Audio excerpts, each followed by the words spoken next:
Welcome to D77 news. Nizamabad జిల్లా బోధన్ నియోజకవర్గంలో cooption సభ్యుల ఎన్నిక రసాభాసగా సాగింది. ఎన్నికకు ముందే బీజేపీ ఎంఐఎం తీవ్ర అభ్యంతరం వ్యక్తం చేశారు.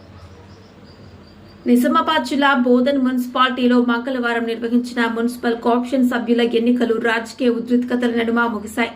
ఎన్నికల ప్రక్రియ ప్రారంభానికి ముందే బీజేపీ ఎంఐఎం కౌన్సిలర్లు తీవ్ర అభ్యంతరం వ్యక్తం చేస్తూ ఎన్నికలను బహిష్కరించారు.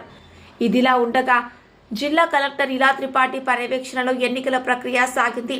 ప్రభుత్వ సలహాదారు MLA P Sudarshan Reddy ex officio సభ్యునిగా హాజరు కాగా మొత్తం 39 మంది సభ్యులు పాల్గొని కోరం పూర్తి చేశారు.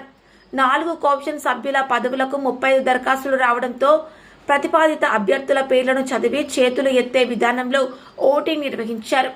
మెజార్టీ సభ్యుల మద్దతుతో దండు సంగ్రామ్, మాసుల లక్ష్మి, మహమ్మద్ ఇమ్రాన్, రఫియా బేగం కోఆప్షన్ సభ్యులుగా ఎన్నికైనట్లుగా అధ్యక్ష కార్యదర్శి జాదవ్ కృష్ణ ప్రకటించారు.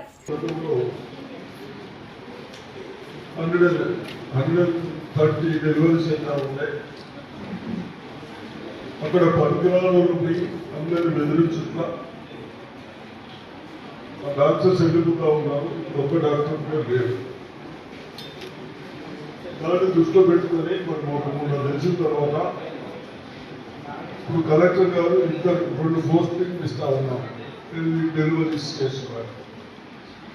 ఎవడన్నా ఒకళ్ళు ఇద్దరు వచ్చాడు న్యూసెన్స్ చేస్తే సిపి గారు నువ్వు గుర్తించుకుని రావాలి ఏమని చెప్పిన లోపల ఎక్కడన్నా హాస్పిటల్లో వస్తూ ఎక్కడన్నా కానీ రౌడీకరణ చేస్తే గంజే అమ్మిన గంజే దాగిన ఇవన్నీ ఏంటి ఎవరో పతంగి అక్కడ పతంగి ఏంటి వాళ్ళందరికీ వాటింగ్ చేయాలి.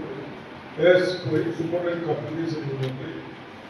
డాక్టర్ బాగానే ఎప్పుడే పోలీసులు విజిట్ చేయండి చేసుకుంటే గట్టి. ఎందుకంటే ఇందరూ డాక్టర్లు పెట్టుకొని ఇంత హాస్పిటల్ పెట్టుకుని చేసే వాళ్ళని ఇబ్బంది పెడితే